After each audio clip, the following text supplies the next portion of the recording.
Les préfabs, c'est le concept majeur d'Enfusion et d'Arma Reforger qui va être utilisé tout le temps, tout le temps, tout le temps.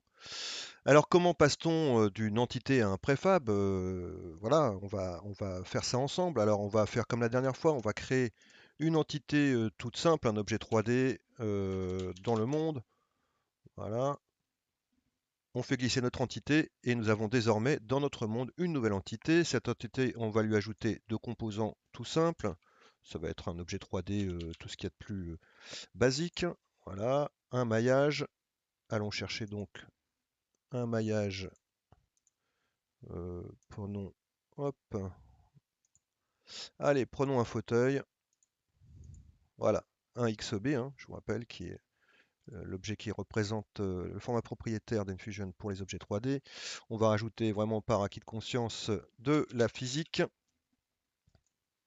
Voilà, et nous avons cette fois-ci une entité qui existe dans le monde. Alors, le problème, c'est que bien sûr, si je sauvegarde ce monde et que je veux réutiliser cette entité dans un autre monde, et ben, ça ne sera pas possible, parce qu'en fait, cette entité n'existe que dans ce monde. Voilà, elle est complètement locale à ce monde et je ne peux pas la réutiliser ailleurs. Comment je vais faire pour pouvoir réutiliser cette entité dans un autre monde? Eh bien, je vais tout simplement la transformer en préfab. Alors, on va lui donner un nom. Voilà, entité test. Pardon, avec un underscore, c'est mieux. Voilà, vous voyez que mon entité maintenant a pris un nom, le nom que je lui ai donné. Et puis, je voudrais pouvoir l'utiliser dans un autre monde. Je vais simplement glisser cette entité dans un répertoire et je vais l'appeler ici préfab test. Alors, quel répertoire?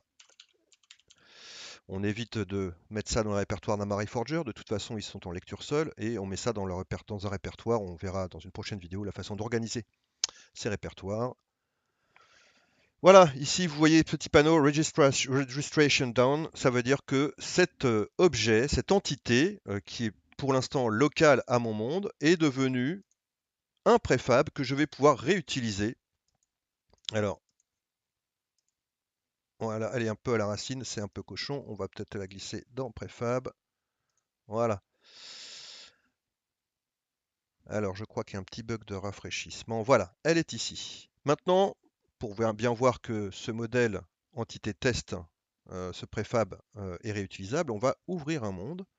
Alors, il me demande de sauvegarder mon monde. Bah, ça ne m'intéresse pas puisque c'est juste un monde que j'ai ouvert pour créer un préfab, donc je ne sauvegarde pas.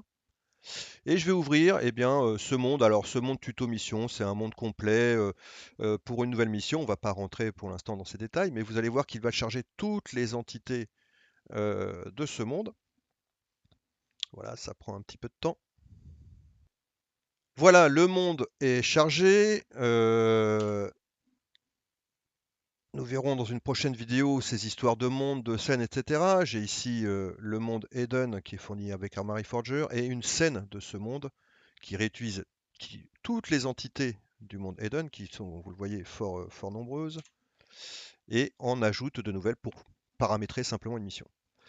Eh bien, vous voyez que j'ai ici voilà, mon préfab. Je peux à nouveau l'utiliser et j'ai créé une entité sur la base de mon préfab. Voilà, j'ai une nouvelle entité dans mon monde qui s'appelle bien préfab test underscore 1 qui est basée sur ce préfab. Voilà, c'est évidemment la richesse de ce modèle de préfab. Évidemment, un préfab comme ça pour un objet tout simple, bon, c'est intéressant, hein, mais enfin, vous avez vu que pour recréer une entité locale à ce monde, on a juste à ajouter de propriétés. Le fort intérêt évidemment des préfabs, c'est qu'on a une bibliothèque de préfabs qui sont fournis dans Armory Forger qui est absolument gigantesque. Et on va prendre quelques instants pour la visiter ensemble. Voilà, vous avez en fait trois répertoires dans Armory Forger qui fournissent des préfabs. Alors d'abord un répertoire qui s'appelle Prefab Library. C'est une bibliothèque de préfabs de base, voilà, qui peut être réutilisée un peu partout. On a ici, alors je ne sais pas ce que c'est, voilà, ici une poubelle, voilà, je la fais glisser. Et non, c'est pas une poubelle d'ailleurs, c'est une ruche, a priori, on dirait une ruche, voilà. Et vous avez tout un tas de choses dedans, hein, des murs, la végétation, structure, etc., etc. Vous avez ensuite la bibliothèque des préfabs, qui sont en fait tous les préfabs qui sont utilisés dans le jeu qui est fourni aujourd'hui, Arma Reforger. Voilà, vous avez tous les préfabs et enfin croyez-moi, il y en a une quantité absolument phénoménale.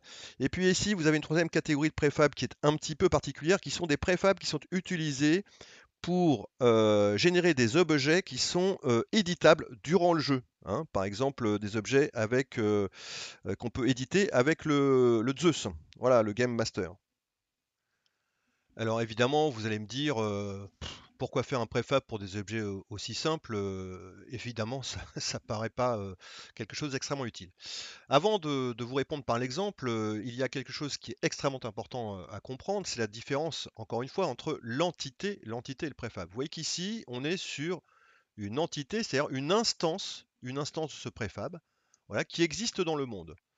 Eh bien, si voilà, vous cliquez ici, vous avez possibilité d'éditer ou de visualiser de façon différente l'instance qui est dans ce monde, voilà, et son modèle, le préfab, qui est ici, auquel vous pouvez accéder simplement en cliquant ici, et il va ouvrir le Resource Browser avec, voilà, le préfab lui-même. Là, donc, on est sur le modèle de l'objet, hein, Entity Template, et non pas sur l'instance de l'objet, c'est-à-dire son existence, sa déclinaison dans un monde de jeu. Donc les préfabs, ça va commencer à devenir très intéressant quand on va bien sûr commencer à manipuler des objets très complexes. Et bien, typiquement, les objets complexes, ce sont évidemment les objets qui représentent des joueurs. Alors, prenons n'importe lequel. Nous allons prendre, voilà, celui-ci, un auto rifleman. Voilà, vous voyez qu'on a un objet là qui est extrêmement complexe avec un nombre de composants absolument effarant. Et en plus, les propriétés de certains de ces composants sont elles-mêmes relativement complexes. Alors, Ragdoll, pas trop. Qu'est-ce que je peux prendre comme exemple de propriétés complexes? Voilà, on a typiquement ici avec le composant Character Identity Component, un composant qui a un grand nombre de propriétés. Évidemment, le problème, c'est que pour l'instant, tout ceci n'est pas documenté. Vous voyez, on a toutes les propriétés qui permettent de gérer l'identité visuelle et probablement d'ailleurs le rendu et les probablement, je sais pas, les animations d'un soldat. Voilà, donc pour gérer des entités très complexes, évidemment, là on voit bien qu'on a besoin d'un modèle qui va nous permettre de pouvoir travailler avec ces entités et ne pas avoir à les refabriquer à chaque fois que nous faisons un jeu.